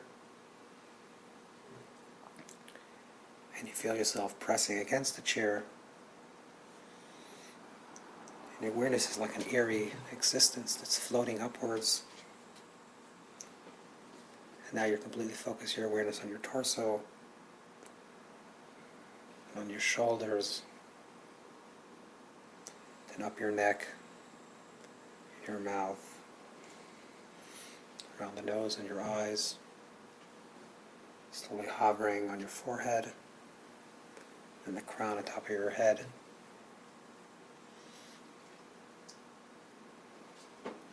You have a very clear picture of your image of self, of your body, of the life that your body is leading,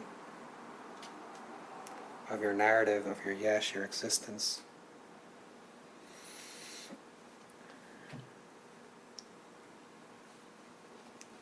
Now slowly your awareness is floating upwards. And now you can observe yourself sitting on the chair, looking at yourself down, top down. Your body seems a little bit smaller. And you're floating upwards, like in a cloud of light, a body of light. And your awareness is floating upwards. Just continuously focus your awareness on this body, on this spiritual form.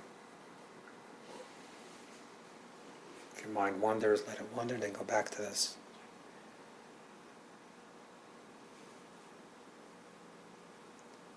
hovering over the building. It's dark outside and the stars in the sky and you're floating upwards. Now you see the whole city, you see the lights. From a distance you can see the building, you can see yourself sitting there. Everything seems smaller, more trivial, less important. As you're floating upwards,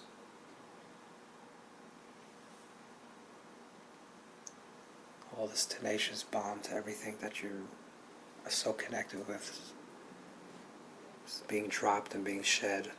You're becoming lighter and quicker. You're starting to move quickly, higher and higher into the vastness of the sky, of the open sky.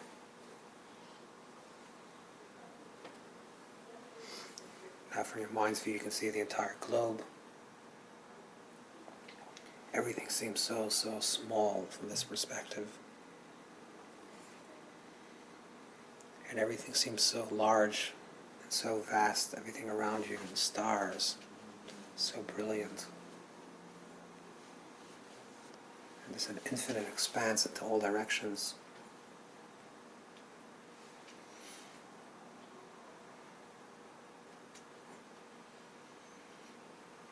You feel that everything that you lived in your life, all the grudges and everything that you're holding on to, don't matter anymore. You feel yourself like a speck in the vastness of the creation. You feel the beauty of creation and the praise of the Creator.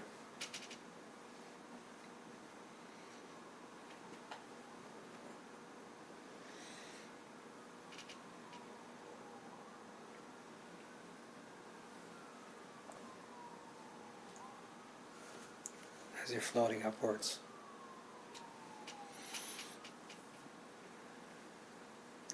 you're reaching a cap. Seems to be the end. Seems to be reaching the high point of everything that you see. You look downwards, you see this mass expanse. From a tremendous distance you can see the globe.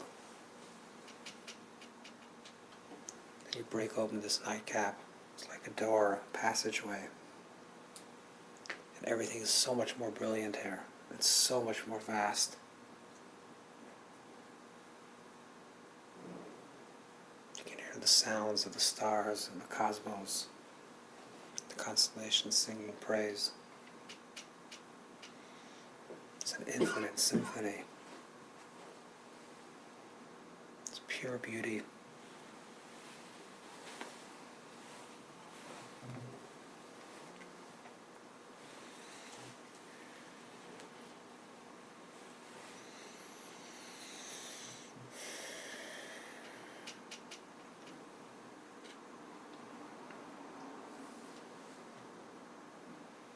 All the external nowadays has been left go. I feel this tremendous light. You're drawn to this tremendous light. Feel yourself as a being of light.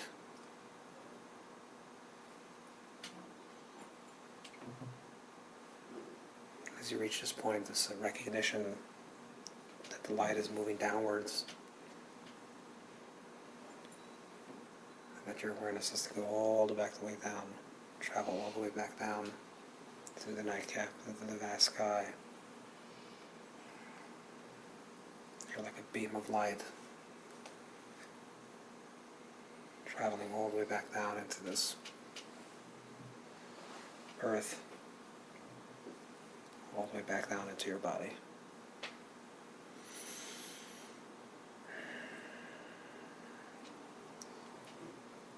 You can take a deep exhale and open your eyes.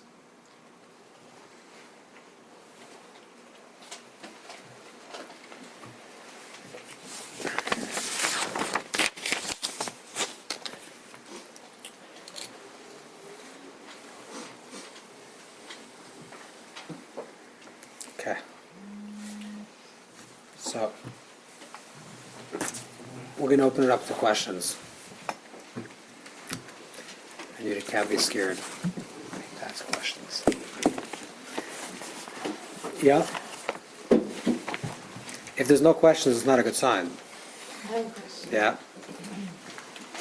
So what the process he was described is Yeah. going up the levels, and then the highest level is when he says that's where the klipas come in. No, the klipa is every stage. Oh, so In other words, anytime you're trying to push forward into a higher level, there's always that klipa that pushes you down and says, you can't move forward. okay. So that's like the guardians of the gate. There's many different imagery of what these klipas represent and how they appear. But this imagery of wild dogs is just imagery. However they appear, it could be a voice, it could be a sound, it could be an image, but it's something that tells you that you can't trespass. This is the highest that you can achieve, and this is the highest level you can go.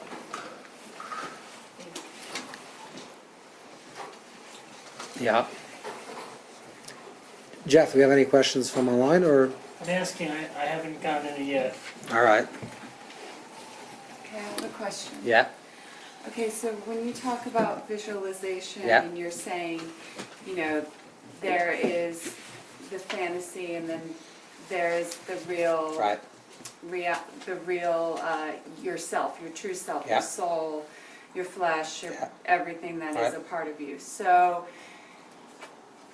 if we have these desires and they're so strong, they're the burning desires, Mhm. is that something that is, communicated from a soul level, from divine, or how do you differentiate between How do you, fantasy and, and a real desire? yeah, and a true level? So you're talking about a situation where you're uncertain whether this thing is coming from the inside or coming from the outside. Right. Okay. So I would say the basic, every desire has in its core is positive. Every desire. In fact, everything in life is positive. What creates negativity is the shell, is the narrative of the story. Let's say, for example, a person is angry, right? Anger in itself is not a negative thing. Anger actually, your heartbeat starts rushing, and you have a certain sensation in the body. So the sensation of anger is not negative. It's the narrative of anger that's negative. So I say, I'm angry at this person, therefore I'm going to do this to the other person. Okay, that's the negative thing, but the actual physical sensation in the body is not negative. So I think in any situation in life, the core of the desire, and it could be for the most silly thing, and you don't have to say what it is. I say, I would like that happen, that thing. But if you ask yourself, why would I like to have that thing? What's the reason for that desire? So I have this desire to get this particular thing because I feel that if I get this particular thing, I will feel X, Y, and Z. And that's usually a positive thing. Let's say it's my confidence or feel good about myself, whatever it is. I feel like if I get this particular thing, that would make me into. So if we could, first thing is strip the desire from the shell of what it is, and then see if it's still needed or wanted. If you still want it without the shell. So let me try to make this simple. If you say, I would like to get this thing, and this is going to make me have this emotion, which is the emotion that I want to have, and I feel very deeply about having this emotion. If you can strip it from that narrative and say, will I still want it? Even if I don't get that particular thing, do I still want it? If I don't have the narrative, do I still want the emotion? Yes, if you still want the emotion. Exactly. But If you still want the emotion- take a different direction. to Right, get but if there. you still want the emotion without the narrative, that's proof that the emotion is correct. Because a lot of times you want something, you say, oh, I would like to have this thing. And then you say, but do I really want it? I don't need it. Oh, I would like to have what's underneath that underneath that narrative. I feel like if I have X, Y, and Z, this will make me feel a certain way. So if that's what's really driving me, then I know that the emotion is pure. Right. But if I just let go of this story, let's say a person says, okay, I really want to get a new car. I don't know, if that's your desire. And it's a burning desire, you must have this new car. Say, okay, so why do I need this new car? And if you think about it, you say, okay, could I get away, if I think about what I need this new car, if I think about what I really want from this new car, and I still feel like I would like it, even if I don't get the new car, because that's the emotion that I really want, then getting the new car is a proper emotion. That's a positive. It's a proper Proper action. visualization. or Proper visualization, proper Execution. execution of my desire. So let's just make this a little bit more clear. There's certain type of desire. Every desire is pure, but not every desire is meant to be fulfilled.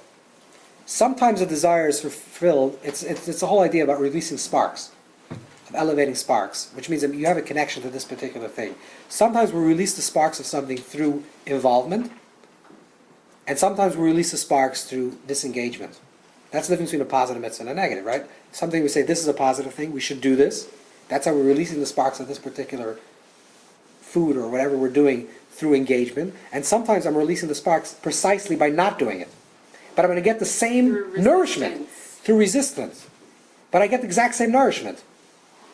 Sometimes by not doing something, I get the same nourishment like if I would do it. And if I get the same nourishment from not doing it as from doing it, then I know it's actually a correct thing by not doing it or doing it.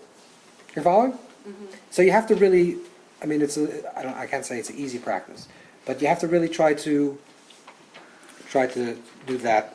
Another suggestion, which actually comes from Kedushas Levi, from Levi Tzavaditcher, but this is a very interesting suggestion. And it's very simple. What would you tell somebody else in that scenario? Pretend you're trying to give someone else advice for something. Let's say you have a certain issue in your life. You say, I really would like to have this thing. And I really think it's a burning desire and I must have it. Imagine now you detach yourself from your own story, and imagine you're giving advice to a good friend of yours. Would you tell him to pursue it? Because a lot of times it's our ego. We say, okay, I think this is a very, very strong soul connection that I have with this particular person or this particular thing that I really need to be involved with it. But that's your ego blocking what's the real story. Okay, imagine now you're telling it to a third person. Would you say the same thing? Right. So if you can honestly say yes, even if it would be not me, I would still tell them to pursue it, then it's a positive thing. Okay, this is obviously issues that are not clear what is right and what is wrong. These are issues that are in between that we can't really tell. Right. I hope that's clarified. Yeah. What if you're using visualization and it's working Yeah. and the things come true? Yeah. One, is there a way to make it come faster? Huh. And two, Yeah. do you think that you should keep your visualizations to yourself and not share them with others? You mean the particular imagery that you're having, or? Okay, first of all, the only way to get things faster is obviously you pray and you open yourself up. I think also in praying there's also praying and also surrendering, and these are two parts of prayer that are very important. One is that you ask, and you ask the Creator and ask Hashem. The other one is that you actually surrender, saying, and everything's okay even if I don't get it. And there's a balance between those two things, because when you're surrendering, you're actually making yourself ayin. Ayin means you're making yourself nothing. When you make yourself nothing, you actually become a vessel for everything. Because if you're a full vessel can't receive anything. So you have to actually empty yourself, and emptying yourself is that act of surrendering. So that's also important in terms of telling other people. If it's helpful for you and you can help another person by telling them that, then I would say yes. I mean, before something manifests, do you Oh. believe in keeping it to yourself? Yeah, it's better to keep it for yourself. And you have other issues that come up. Yeah. I was wondering, klipa happens at every level, right? Correct. So when the reference was to the dogs in the world of Asiya, Yeah. is that just because that's the culmination of that meditation? Or is it really that the dogs, those dogs should be present on each new level? Dogs is a lot of ancient cultures. I don't know if you know Egyptian, Moby, what's that? There's dogs in the afterlife. There's a lot of, dogs is a very famous archetype of like a protector. someone that doesn't let you get. I mean, we have this in the Torah, like the dogs in the Exodus story, like, right? Lo yechetz kal v'shayna. We couldn't get out, but the dogs were quiet. But if the dogs weren't quiet, they would like not allow us to leave Egypt.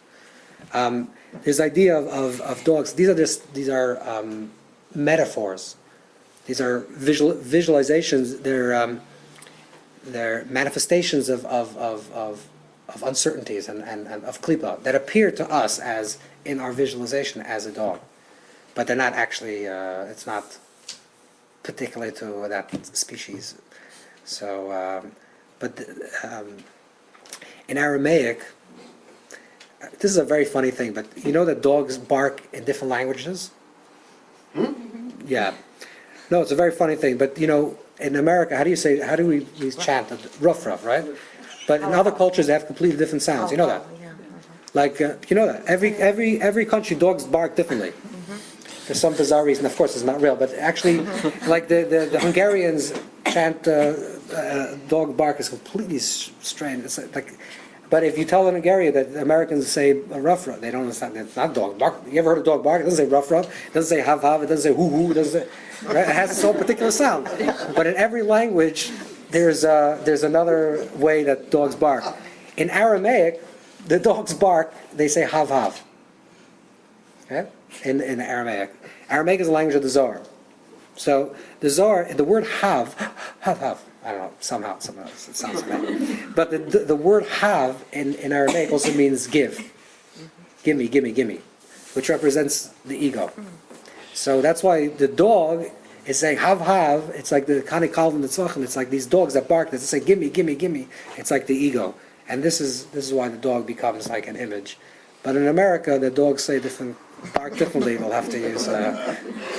So just one quick follow-up, so Yeah. that meditation was not prescriptive as much as... Correct. But most of it was prescriptive. Okay. I think if you were a student of Baal Shem Tov, that in his school, and you were trained learning the Zohar, for you that would be the image of like the dog would be very prominent, especially in the mid Ukraine. There was no domesticated dogs. The dogs were, wild dogs. Thanks. Yeah. How does Sorry. all this conjure with free will and destiny? This is what. Well, there's the dichotomy between free will, that we have something to do with our own. Oh, and destiny in general. And destiny in general. But that's Jimmy. This is a big question that you can ask in everything. Anytime. Well, I'm, visualize, right. But anytime I'm talking to you, do I really have the free choice to give you an answer to this question? That's up to you.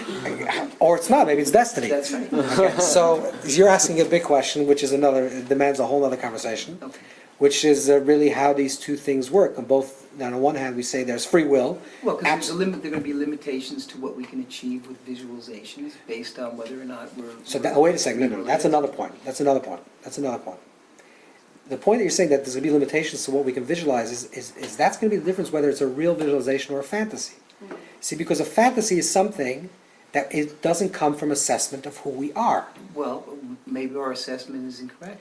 Okay, so that could be that it's a little And- imperfect imagination. And maybe it's not in this lifetime, it's in another lifetime. That's fine. That's part of a conversation. That's a good conversation. But the point is that when it's completely fantasy, it's something that's completely like like the image of the snake. It's Adam and Eve. Let's say we're Adam and Eve. We're living our lives, and all of a sudden we're tempted by another voice, an external voice that says, "By the way, you want real happiness? You have to listen to me."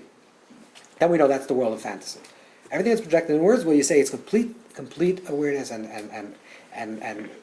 with regards to destiny, I think that's another conversation. But I would say very simply, it's the difference between the yesh, the ayin, and the balance between the two. The yesh is where we have free choice. The ayin is a place of emptiness where everything is absolute. And the yesh and ayin together is a place where the free choice and destiny work together simultaneously, paradoxically in the garden of paradox. Yeah. Okay. Yeah. A person like Baal Shem Tov, Yeah. that obviously was able to go to the highest level Yeah. of it Pashtut, well, would have to have a warm-up through a prayer or something together, or we would be constantly in that state and could enter at will? I think don't it's know. as quick as an inhale. I think it's as quick as inhale. I think it's the Baal It Shem should Tov- be. if a person trains himself in this practice, it's just a matter, you go one inhale, you go one inside, and you're into the temple, into the highest of the hall. Then would a person like that ever choose not to be there? Sure, But then it's a choice. it's a choice that you're making because you're living out in real time, And you have to live. and you have to live. Yeah. So it's about the movement up and down, but you're going inhale and exhale. I mean, inhale is this very, very internal, but you just don't want to live internal because once gave this very simple example, but it's a very important example. There was a very famous person called Rizal Salanter, and it was Erev Yom Kippur. So we talked about Yom Kippur, it's like the holiest day, and you're going in the holiest time, and you're preparing, and he's going to synagogue, and he's really prepared in his mindset, and he's going to be very, very, inwards. And he meets this guy in the street, and the guy starts talking to him about the Knicks. Do you follow? You know what the Knicks are? Oh, you don't even know what they are. So- Basketball. It's the basketball, the New York Knicks, Carmelo Anthony, all the shit. The Knicks, the Celtics. Yeah. Okay. What is it? Okay, this is obviously didn't happen to Yisrael Salanter. He lives in Europe and there's no Knicks. But imagine you're going to shul and you're really in this right zone. And the funny thing is that this guy starts talking to him about the difference between the teams and who's going to win. And Yisrael Salanter is like engaging in conversation. So, whoa, yeah, really, the Knicks are going to win. That's very. And his student is standing there, and he's completely amazed because this is right before Kol Nidre. It's like the holiest time of the year. What is he engaged with this guy? And he basically told him when he left him, he said, no, this is what Yom Kippur is about. Yom Kippur is about that if to engage every person on their level. If you're going to go fully into yourself, then this poor man, he was the rabbi of the city. He had nothing to talk to him. What was he going to tell him? The only thing he was able to talk to him was about a basketball game. But that's the way you made the connection with him. And that's the highest thing in the world. So if you want to retreat and go into Gan Eden, it's all good, but you have to make sure that you don't lose focus and stay a mensch. Yeah. So, Pinson said that you detach yourself from emotions to become spiritual. Isn't spirituality an emotion? So you detach from emotions to feel an emotion. It's a bit contradicting. No, spiritual. You detach from your emotional state and all your connections to particular stories and particular grudges and anxieties. You detach yourself from that, and you enter into a pure state. Like we said, for example, just like every person knows that in their own life, there are certain times in their life, maybe it's the day that you got married, or under the chuppah, there's a certain time in your life that these small petty things don't matter. That always your life is, oh, this thing bothers me, this person said late to me, this person did to me, and you live with all these problems, but there's some little part of you that you know for yourself that there was some time of the year, some place, some time that you were actually in a place that all these things didn't matter. That's what we're talking about. That's detached. I don't want to call the word spiritual. We're talking about it's a detachment from your smallness, your level of asiya. But so many people, they're spiritual, and then different times they go back to their state. So Correct, so correct. a person could jump up and down. 100%. You don't. It's not like you reach a level and you're there. So a person says, "Okay, I had an experience and I went very deep, and that's it. I've arrived to a place that I'm never going to have another struggle." It doesn't work like that. But the more you have such experiences, the more easily it becomes accessible to get into that place, and the more easily you learn how to detach. So you can be in that place more often, and then when you need it. But these are states. They're stages, not states. It's not static. It's not static. No, there's something else. They're stages, not states. They're stages. They're states, not stages, or stages, not states. But either one. In other words, it's not a place it's not a plateau. Life is a constant. You're moving up a ladder. If you're not moving up, you're moving down. It's not like you arrive at the top of the ladder and that's it. It doesn't work that way. There's continuous movement. Yeah. We're done. Yeah. Oh, okay. Thank you very much, and have a good night.